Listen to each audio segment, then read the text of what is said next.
I'm floating through the air. বন্ধুরা কেমন আছো তোমরা? আজকে এসেছি আমি আরও একটা ভিডিও নিয়ে। তো আজকে আমি তোমাদের করে দেখাবো শোল মাছের ঝোল। এখানে আমি 2 থেকে 250 মতো শোল মাছ নিয়েছি, পিস হিসাবে 5 পিস হয়েছে। এই শোল মাছটা আমি আজকে ঝোল করে তোমাদের দেখাবো। এর সঙ্গে নিয়ে নিয়েছি একটা বড় সাইজের পেঁয়াজ, এরকম কুচিয়ে নিয়েছি আমি, আর 2টো ছোটো টমেটোকে কুচিয়ে নিয়েছি, আর 2টো কাঁচা লঙ্কা নিয়েছি।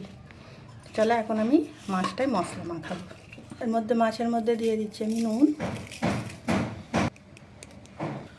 নুন আর হলুদ দিয়ে দিয়েছি, দিয়ে এটাকে আর দিয়ে দিচ্ছি একটু তেল। এখন আমি এটাকে ভালো করে মেখে নিচ্ছি। মাছটা আমার মশলা মাখানো হয়ে গেছে, এখন এটাকে আমি ভেজে নেব। তো চলো আমি এখন চুলোয় চলে যাচ্ছি। আমি একটা প্যান নিয়েছি, প্যানটা আমি চুলোয় বসিয়ে দিয়েছি, চুলোটাও আমি অন করে দিয়েছি। আমার প্যানটা গরম হয়ে গেছে, এর মধ্যে আমি তেল দিয়ে দিচ্ছি। আমি রান্নাটা সর্ষের তেলেই করছি।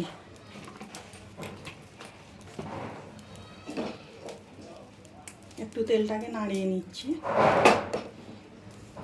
আমার তেলটাও গরম হয়ে গেছে, আমি মাছগুলো তেলেতে দিয়ে দিচ্ছি।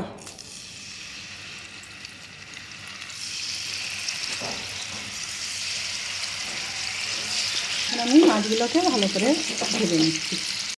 তো মাছগুলো এক পিসটা ভাজা হয়ে গেছে, আমি উল্টে নিয়ে আরও এক পিসটা ভেজে নিচ্ছি।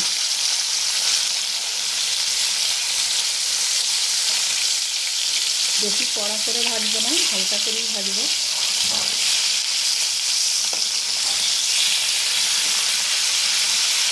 এখন আমি এই পিসটাও ভালো করে ভেজে নিচ্ছি। এখানে আমার মাছগুলো ভাজা হয়ে গেছে, আমি এখন এটাগুলো একটা প্লেটে তুলে নিচ্ছি।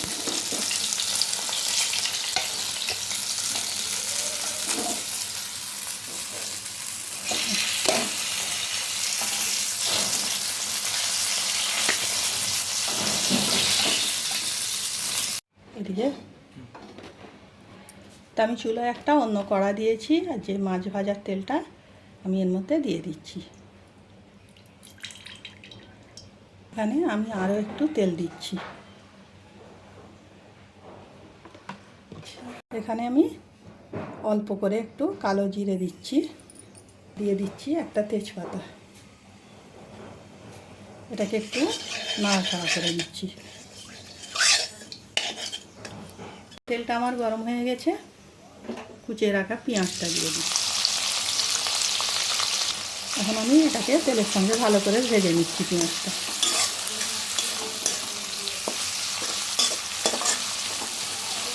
এখানে আমার পেঁয়াজটা হালকা ভাজা হয়ে গেছে, এখন আমি এর মধ্যে কুচিয়ে রাখা টমেটোটা দিয়ে দিচ্ছি। তার সাথে দিয়ে দিচ্ছি নুন। টমেটোটা তাড়াতাড়ি গলে যাবে, নুনটা আমি দিয়ে দিলাম। এখন টমেটোটা পেঁয়াজটার সঙ্গে ভালো করে ভেজে নিচ্ছি।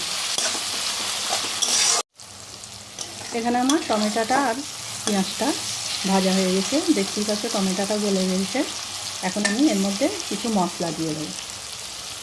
দিয়ে দিচ্ছি কাশ্মীরি লঙ্কা হাফ চামচ, হলুদ হাফ চামচ, জিরে মরিচ হাফ চামচ, ভাজা ধনে হাফ চামচ এরকম, আর এখানে দিয়ে দিচ্ছি হাফ চামচ মতো ধনে, আর তার সঙ্গে দিয়ে দিচ্ছি 1 চামচ আদা রসুন বাটা।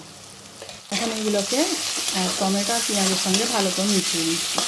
মশলা যখন দেবে মেশাবার সময় চুলার আঁচটা যেন একদম কম থাকে, তা না হলে মশলাগুলো পুড়ে যাওয়ার সম্ভব থাকে। এখন আমি এটাকে ভালো করে একটু এর সঙ্গে মিশিয়ে নিচ্ছি। আমার মশলাটা মেশানো হয়ে গেছে, আমি অল্প একটু পানি দিয়ে দিচ্ছি। এখন পানিটা দিয়ে এটাকে ভালো করে একটু রান্না করে নিচ্ছি। তো এখানে আমার মশলাটা কষানো হয়ে গেছে, দেখতেই পাচ্ছ মশলাটা থেকে তেলটা ছেড়ে দিয়েছে। এখন আমি এর মধ্যে পানি দিয়ে দিচ্ছি।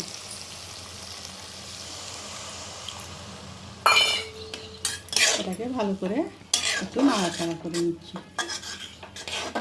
আমি আরও একটু পানি দিচ্ছি, দিয়ে দিচ্ছি 2টো কাঁচা লঙ্কা। এখন এটাকে ভালো করে মিশিয়ে একটা ঢাকনা দিয়ে ফুটতে দেবো একটু। তো এখানে আমার ঝোলটা ফুটে গেছে। এখন আমি এর মধ্যে ভেজে রাখা মাছগুলো দিয়ে দিচ্ছি।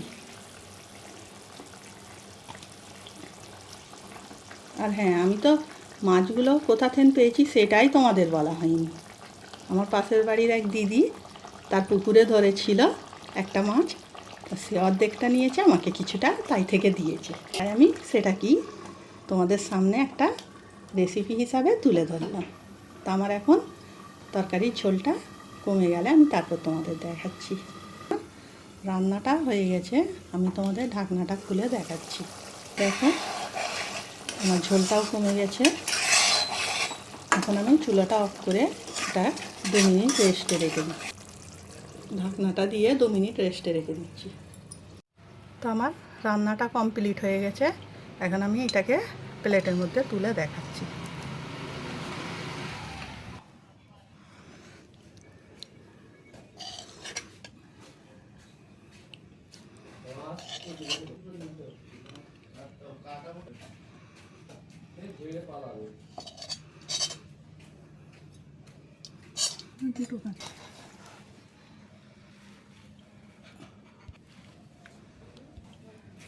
খেয়াল করেছ তো বন্ধুরা, আজকে আমার এই শোল মাছের ঝোলটা কেমন হয়েছে তোমরা অবশ্যই আমাকে জানাবে।